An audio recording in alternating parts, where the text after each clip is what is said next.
José Genuíno, tudo bem? Tudo bem, Mauro, bom dia. Estou me recuperando e saindo da Covid, espero. Pois é, genuíno de Covid. Ontem falamos sobre isso, eu também estou conseguindo finalmente me recuperar de uma gripe que parecia Covid, não sei, aparentemente não era. Você está melhor, então? Estou sentindo melhor. Vou fazer teste hoje para ver como é que vai estar. Legal, tá bom. Melhoras, melhoras. Saúde para você, Genuíno. Muito obrigado. Genuíno, é o seguinte, tá um cheiro de acordão no ar. Eu queria ver com você se o meu nariz porque o meu nariz está meio entupido. Não sei se ele não está cheirando bem, não está sentindo bem o aroma, mas é assim, uma convergência nessa história aí dos dois ex-comandantes, ex-comandante do Exército, Freire Júnior, e o da Aeronáutica, o Batista Júnior, numa história que é a seguinte, ó, nós não temos nada a ver com essa história, a culpa é toda do Bolsonaro, empurrando para cima do Bolsonaro. Parece que tem aí um acordão. O Barroso ontem, com uma conversa estranha, dizendo que as Forças Armadas fizeram papelão no TSE e foram arremessados, os militares, na política, segundo ele, pelo Bolsonaro. O Bolsonaro é o culpado de tudo, quando foi ele, Barroso, que convidou, em caráter inédito na história, os militares para participar da comissão eleitoral, da Comissão de Transparência do TSE. Parece que tem um caminho aí. A Polícia Federal vai vazando informações que a Globo amplifica, meio na linha do seguinte, olha, tem os maus. Os maus é o Bolsonaro, é o Paulo Sérgio Nogueira, é o Heleno. Os outros, a cúpula militar de verdade nesse Brasil, são verdadeiros heróis da pátria, né? Não lhe parece que essa narrativa que está sendo construída? Ô Mauro, há uma tentativa de blindagem da instituição Forças Armadas diante do que ocorreu. Um golpe fracassado gera uma divergência muito grande entre seus autores. Desculpe. Nós estamos diante de um golpe fracassado. O segundo problema, se o golpe tivesse ocorrido e a gente tivesse enfrentado ele, como aconteceu na Bolívia, também havia divergência entre os seus executores. Portanto, todo golpe fracassado, derrotado ou viabilizado e com consequências graves provoca uma dissensão entre os seus autores. Eu acho que esse esforço de blindar, esse esforço de pregar uma versão que a instituição foi contra o golpe, olha, Mauro, o que aconteceu, particularmente de 7 de setembro de 2021 para o 8 de janeiro de 2023, foram fatos graves que passaram pelo alto comando das Forças Armadas. Esses fatos graves, ninguém alertou sobre o risco de golpe. Eu acho que quando os ministros e quando o Procurador-Geral da República receberam aquelas informações para o Lula antecipar a posse, devia dizer, há risco de golpe. O que as autoridades da República têm que dizer? Há risco de golpe. Há cheiro de golpe no ar. Vamos tomar as precauções, vamos mobilizar a opinião pública. A coisa foi acontecendo normalmente numa crença de que haveria militares legalistas. Segundo, o golpe fracassou por vários fatores, entre os quais a percepção de diferença entre eles, porque alguns queriam, outros se acomodaram, outros apostaram que, se ocorresse, eles continuavam comandando. É muito difícil a gente achar correta a versão dos jornalhões e da própria mídia alternativa de fazer uma exaltação dos oficiais que estão denunciando o golpe. Esses oficiais tinham que ter corrido o risco de falar quando o golpe estava em processo. E se ele tivesse ocorrido? Se a GLO tivesse sido decretada? Como podia evitar aquelas manifestações que quebraram os prédios? Como evitar aqueles acampamentos? Portanto, eu acho que essa história precisa ser melhor discutida. Por exemplo, os acampamentos, o comandante do Exército pode tranquilamente impedir acampamento nos quartéis. Era um momento dele se colocar contra, porque os acampamentos ocorreram no Brasil inteiro. E ele devia ter se manifestado contra os acampamentos. Ele coloca os acampamentos na conta do Bolsonaro. Segundo, ele justifica ficar naquela postura de um pé nas duas canoas em função dele mudar o comando. Eu acho que há uma narrativa condescendente com a instituição Forças Armadas. As Forças Armadas, independente da responsabilidade individual, ela, enquanto instituição, viabilizou a candidatura do Bolsonaro, apoiou o seu governo, apoiou politicamente, ela não cumpriu só a função constitucional, apoiou politicamente. O Gomes Freire foi indicado ministro do Exército quando o Bujol foi derrubado. O Paulo Sérgio foi indicado ministro da Defesa quando derrubaram o general Fernando, né? Quer dizer, eu acho que essa ideia de passar a mão na cabeça, vamos pegar os malfeitores e salvar a instituição, isso coloca um problema para nós. E as reformas que têm que acontecer? Eu vi uma declaração do ministro Gilmar Mendes relacionando o período em que o governo Fernando Henrique Cardoso podia ter feito reforma nas Forças Armadas. Nós batalhamos por reforma nas Forças Armadas no governo Fernando Henrique Cardoso, inclusive na criação da ABIN, na criação do Ministério da Defesa. Fomos derrotados. Quer dizer, eu acho que voltar ao passado, quando a tragédia não ocorreu, é fácil. Isso poderia ter sido colocado no momento certo, na hora certa. Portanto, eu fico com o pé atrás diante dessa louvação exagerada da grande mídia e dos blogs alternativos. Alguns blogs alternativos estão nessa onda geral. Eu acho que nós temos... o que nós temos dito? O devido processo legal, investigação consistente, direito de defesa, contraditório. Vamos acompanhá-las. Essa antecipação da defesa, ela não é a posição mais correta, Mauro. Essa antecipação da defesa é para tentar, já de antemão, limitar a investigação. Só aqueles que já estão queimados. Isso não é bom. Essa defesa antecipada da maioria do comando das Forças Armadas, da instituição Forças Armadas, não é o melhor caminho. Nem a gente pode fazer condenação precipitada, nem pode fazer anistia precipitada. Ótimo, Genuíno. Deixa eu colocar aqui, Mauro, tem comentários da nossa comunidade. A Márcia Cruz enviou o superchat. Obrigada, Márcia, pela participação. E ela diz: essa milicada, que de acordo com Barroso é uma donzela ingênua, continua seguindo ordens. A ordem agora é: vai lá e livra a cara das Forças Armadas. Tudo de simulação. O Reinaldo Lopes, ele pondera aqui, contesta, né? É preciso estampar para toda a sociedade o custo orçamentário das Forças Armadas e o quanto desse orçamento está voltado para custeio de salários, benefícios e aposentadorias. E ele complementa: não há justificativa para a manutenção das Forças Armadas sobre o pretexto de defesa da soberania nacional. Manutenção de soberania somente Estados Unidos, China e Rússia. No Brasil, as Forças Armadas são fetiche golpista.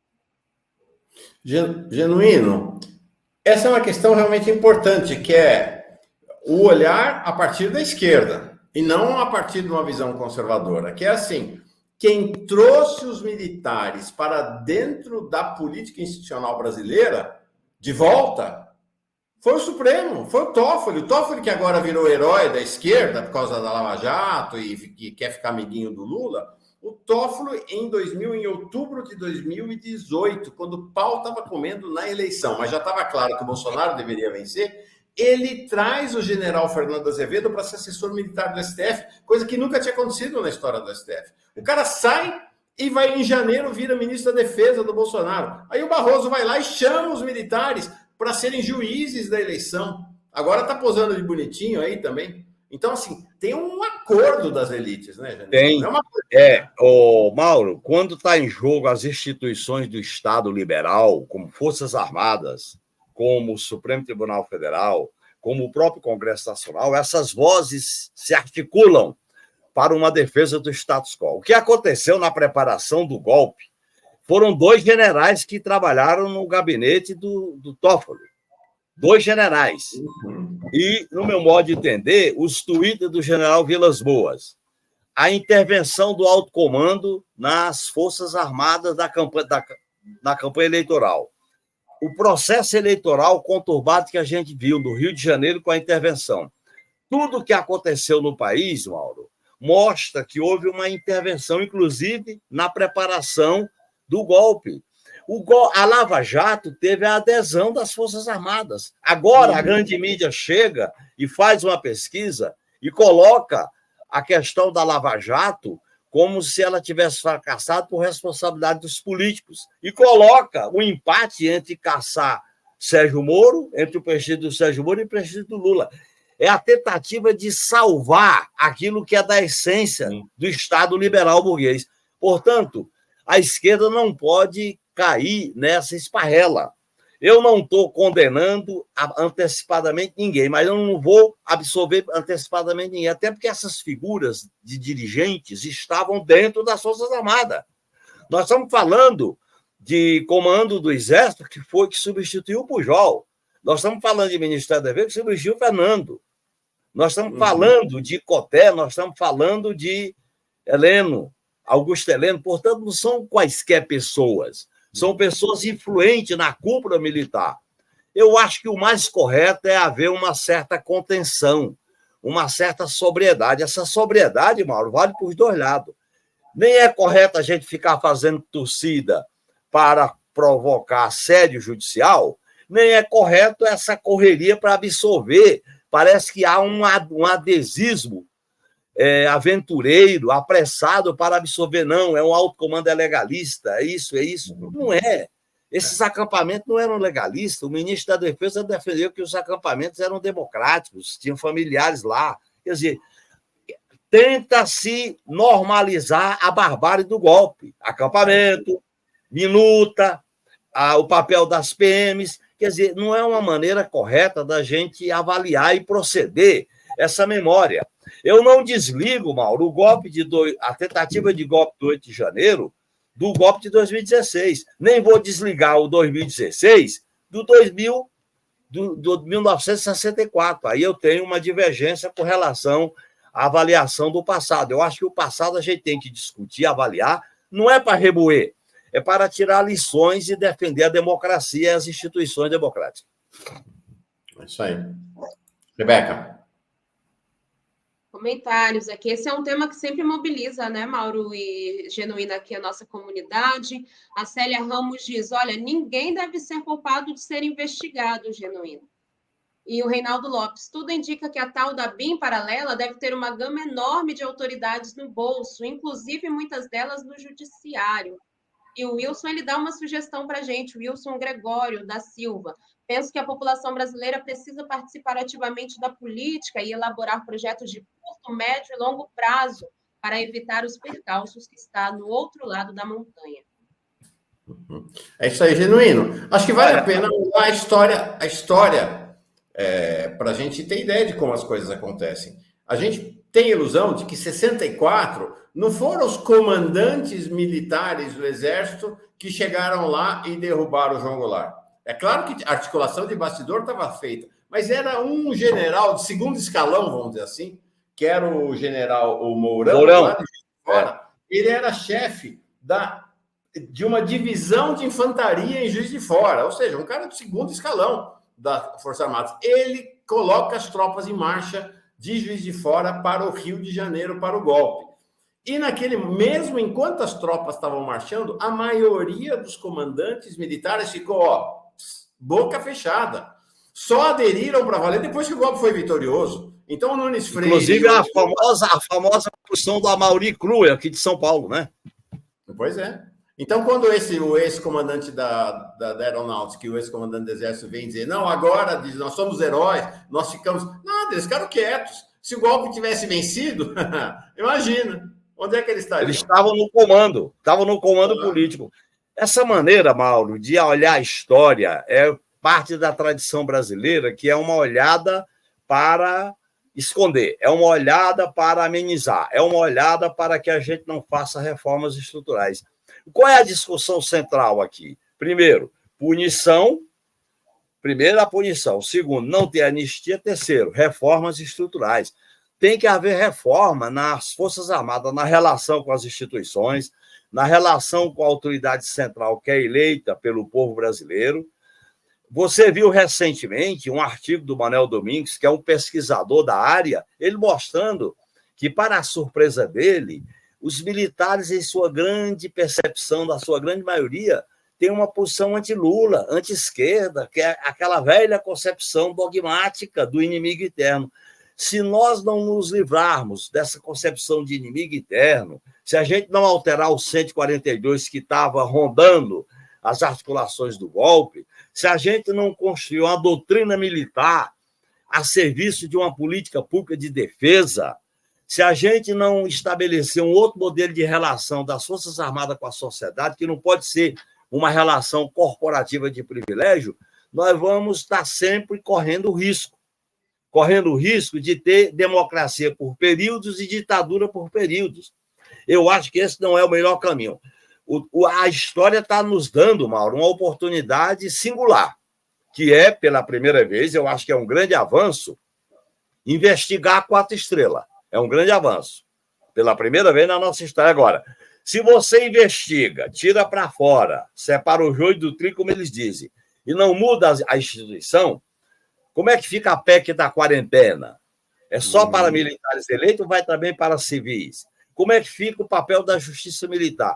Se nós não alterarmos esse procedimento constitucional, por exemplo, a segurança pública vai continuar com aquela brecha aberta pelo artigo 144? Não pode. Então, a minha tese é muito parecida com a do Jefferson Miola, que é articulista do Café com o Fórum, com você, Mauro. É exatamente fazer mudanças. Se a gente não faz mudanças, isso fica hibernando. E a hibernação de 85 até 2016, olha bem, quanto tempo durou? 20 anos. E houve uma tentativa de golpe em 2016. Está entendendo?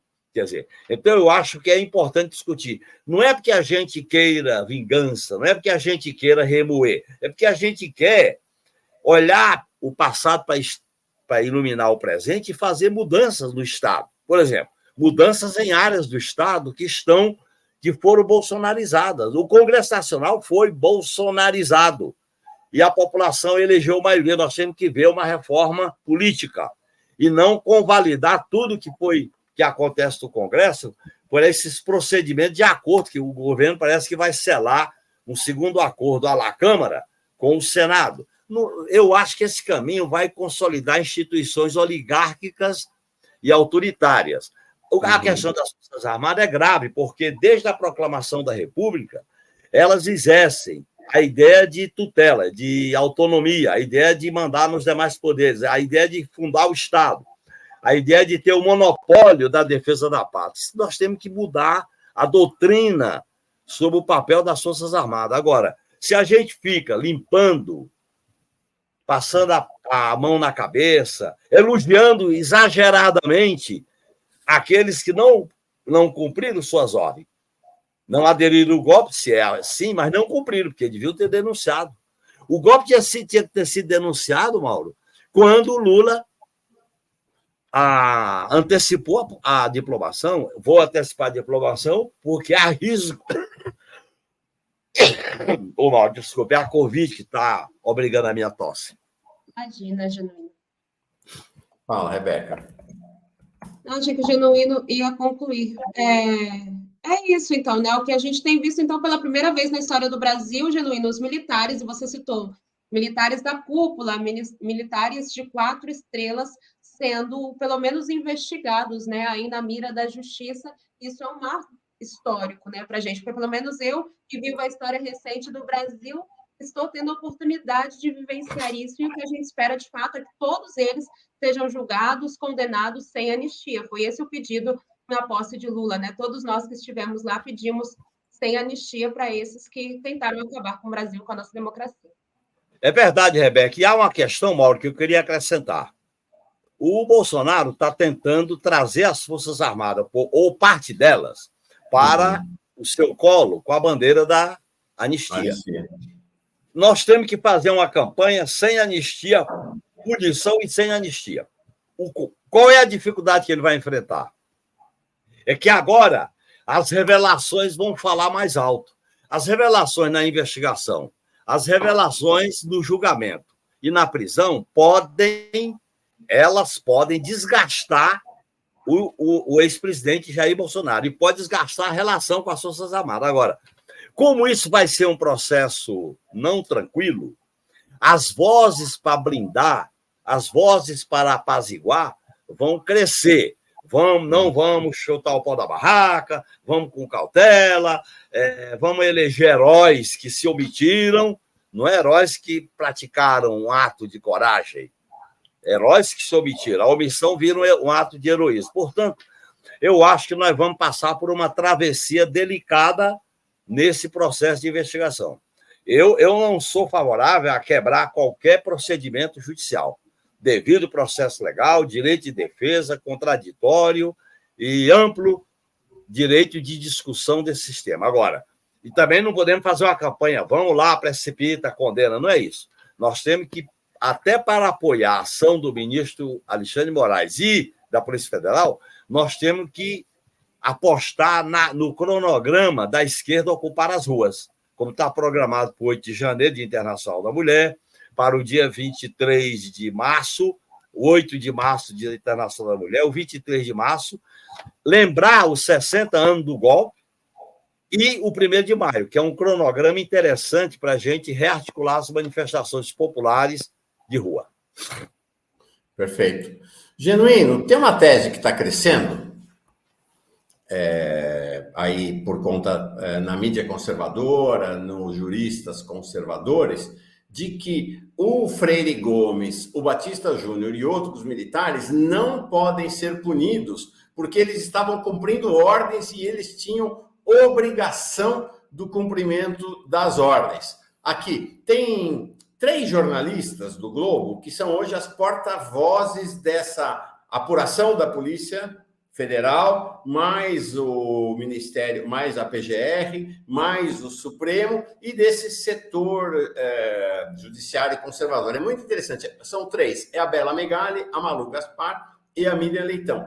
Elas cumprem agora, neste processo, aquilo que foi o papel cumprido por outros jornalistas na Lava Jato.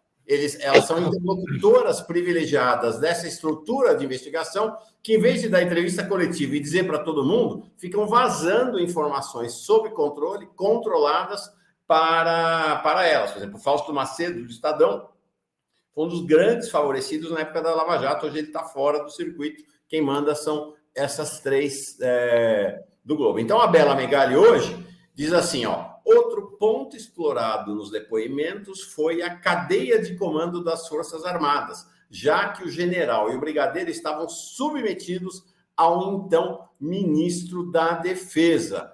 A Malu Gaspar, também no artigo hoje, diz assim, Freire Gomes, depois na condição de testemunha, e como ajudou no aprofundamento da apuração, integrantes da Polícia Federal, o mesmo esquema da Lava Jato, gente, igualzinho, né? O off da PF, avaliam que a postura colaborativa afasta o risco de o ex-comandante ser acusado de prevaricação. Ou seja, não vai ter que ter anistia para eles, porque eles sequer vão ser indiciados, eles sequer vão ser condenados. Só que, ao contrário do que essa turma fala, aquele ex-desembargador que fala no UOL sempre, super conservador, o Maierovitch, Walter Maierovitch, já foi mais progressista no passado, está com essa história também. Eles tinham obrigação de obedecer, não podem ser punidos. Mas não é isso que diz o Código Militar, não. Nem o Código Civil, nem o Código Militar. Diz Eles assim, estão escondendo, Mauro, uma questão singular, simples. A chamada desobediência devida quando se trata de temas constitucionais. Olha bem, a lealdade do comandante militar é ao presidente da República como comandante supremo. O comando supremo é exercido, o comando político, pelo ministro da Defesa. E os comandantes militares, no caso do Exército, da Marinha e da Aeronáutica, eles exercem o comando militar. Não é comando político, comando militar. Veja bem, se houve uma ordem expressa para manter os acampamentos, aqueles acampamentos eram orientação de natureza política. Portanto, o ministro da Defesa convalidou essa orientação. O comandante do Exército assinou essa manifestação, porque se você não está, para você estabelecer a cadeia de comando, você tem que estabelecer a responsabilidade em cada esfera da cadeia de comando, que começa com o presidente da República. Agora, como é que o comandante do Exército, o comandante da Aeronáutica, sabendo de que se tratava de algo grave, havia uma minuta de golpe, havia uma articulação, e isso não é colocado na desobediência devida, quando você tem um comandante militar que recebe uma ordem contra a Constituição, é dever dele. E essa figura existe, a desobediência devida. Porque com esse raciocínio, Mauro, nós vamos voltar ao período da ditadura. Os que mataram, os que torturaram. Como havia ordem de comando de cima para baixo, quem matou não foi um 4 estrelas, quem torturou não foi um 4 estrelas. Então, está tudo observado, é a desobediência devida. Essa figura ela foi discutida com os processos que caminharam na Argentina, no Chile e no Uruguai. Portanto, essa maneira de anistiá-los antecipadamente, com a ideia de que cumprir ordem, tem história e tem tradição, tanto no Brasil como em outras partes do mundo. No meu modo de entender, quando teve na Assembleia Nacional Constituinte debate sobre essa questão, eu apresentei uma emenda consagrando no direito constitucional a ideia da desobediência devida quando se trata de temas constitucionais, porque a Constituição é quem dá o parâmetro para a relação do presidente da República, comandante supremo, com os comandantes militares. Portanto, no meu modo de entender, isso é um argumento falho, porque o comando do quartel, o comando da área do quartel, o comando das operações via COTÉ, o comando em relação à Brigada de Força Especial de Goiânia, isso aí não aí é um comando militar, Mauro, não é comando civil. Sim. O comando político é do comandante supremo nas grandes linhas gerais, quando se dirige à guerra, quando se dirige às grandes operações. Nesse caso aí, era orientações de natureza militar para realizar acampamentos em frente aos quartéis. É bem diferente, portanto, eu acho que essa maneira de beneficiá-los tem tradição no Brasil. É a mesma tradição que eu estou vendo, Mauro. Parece que eu estou vendo um filme nos anos 79, 80, 81, 88, 85. Quem falava contra a anistia ampla geral restrita de crimes conexos era taxado de radical. Vamos fazer uma anistia nesse tempo para salvar a democracia. Sempre a gente busca um acordo por cima para fazer alguma mudança e a mudança para valer não vem. E aí não precisa nem mudar a lei. É importante entender que a estratégia dos comandantes nazistas em Nuremberg e em todos os processos que vieram depois era o dever de obediência para tentar se livrarem. Não se livraram, foram para a forca. Agora, aqui no Brasil, não precisa nem mudar a lei. O Código Militar, o Código Penal Militar, diz assim, gente, olha só, não precisa mudar a lei, não precisa fazer nova lei, está lá no Código Militar, que diz o seguinte: não é culpado quem comete o crime, né, o militar que comete o crime, sob coação irresistível ou que lhe suprima a faculdade de agir segundo a sua própria vontade. É o que eles estão alegando. Ou em estrita obediência à ordem direta do superior hierárquico em matéria de serviços. É o que o Freire Gomes está dizendo em relação aos acampamentos, que o Bolsonaro mandou ele não desarmar os acampamentos. Não teria mandado. Mas, parágrafo 1º, responde pelo crime o autor da coação ou da ordem. Então, no caso ali em relação ao Freire Gomes, o Bolsonaro responde. Mas o segundo diz o seguinte: se a ordem do superior tem por objetivo ou por objeto a prática de ato manifestamente criminoso ou há excesso nos atos ou na forma de execução, é punível também o inferior. Então não tem essa de obediência, não. Não tem que... É claro, Aldo. Você está deixando muito claro. E olha bem, houve uma articulação política durante 2 anos para questionar as eleições, as urnas e preparar um golpe caso o Lula ganhasse a eleição. Isso aconteceu no Brasil inteiro. Matéria de televisão, matéria de governo, matéria de atos públicos. Se tudo isso ocorreu, quer dizer, como é que um acampamento lá na 10ª região militar, lá em Fortaleza, minha cidade, como é que o acampamento lá tem a ver com a decisão do presidente da República? A mesma coisa aqui no Ibirapuera, quer dizer, lá em Londrina, lá no interior do Rio Grande do Sul. Portanto, aquilo ali havia uma articulação. Essa articulação, eu acho que havia 3 tipos de posição. Havia alguns que eram contra, havia alguns que ficaram pagando para ver, e havia os que queriam dar o golpe. Se ele tivesse viabilizado, todos estariam unidos no caminho da ditadura e do golpe de Estado. É isso que nós temos que analisar, porque os fatos, Mauro, foram evidentes, foram transparentes, foram fatos contundentes, e aquilo ali não merecia uma atitude, não merecia um pronunciamento, não merecia uma atitude assim. Nesses termos eu vou para a reserva. Olha bem, o que aconteceu com aqueles oficiais? Fernando Silveira, Pujol e os 2 da Marinha e da Aeronáutica. Como eles não juraram as ações de politização dos quartéis, eles foram demitidos. Aí é diferente, olha, eles foram demitidos. Você sabe, eles foram demitidos em 2021. E aí acendeu o Paulo Sérgio, tá certo? Uhum. Acendeu o da Aeronáutica e da Marinha. Aí veio o Gomes Freire, que era comandante do Nordeste. Quer dizer, dá para imaginar uma cadeia de comando assim, que as coisas aconteciam ou por obra de graça de Deus ou por espontaneísmo, da conivência? Não dá. Então, eu acho que essa narrativa que está sendo trabalhada, divulgada, elas objetivam fazer uma punição à meia boca. E essa punição pela metade, a minha preocupação, eu não tenho elementos para fazer qualquer julgamento. Agora, a minha preocupação, Mauro, é a não realização de reforma nas instituições, particularmente das Forças Armadas. Aí, Mauro. E Genuíno, Reinaldo Lopes, ele mandou aqui o superchat. Meu ingresso para ouvir e aprender com a sabedoria de Genuíno. E a Nimo e Carvalhosa diz: se cuida aí, Genuíno, você é uma das vozes mais importantes. Se cuida mesmo, viu, Genuíno? Obrigada por vir aqui com a gente. Melhoras para você. Muito obrigado, Rebeca. Cura dessa Covid aí. Alguém aqui mais cedo perguntou se nós éramos irmãos, que a gente é muito parecido. Sim, vou agora. O Genuíno é meu irmão mais velho e mais bonito.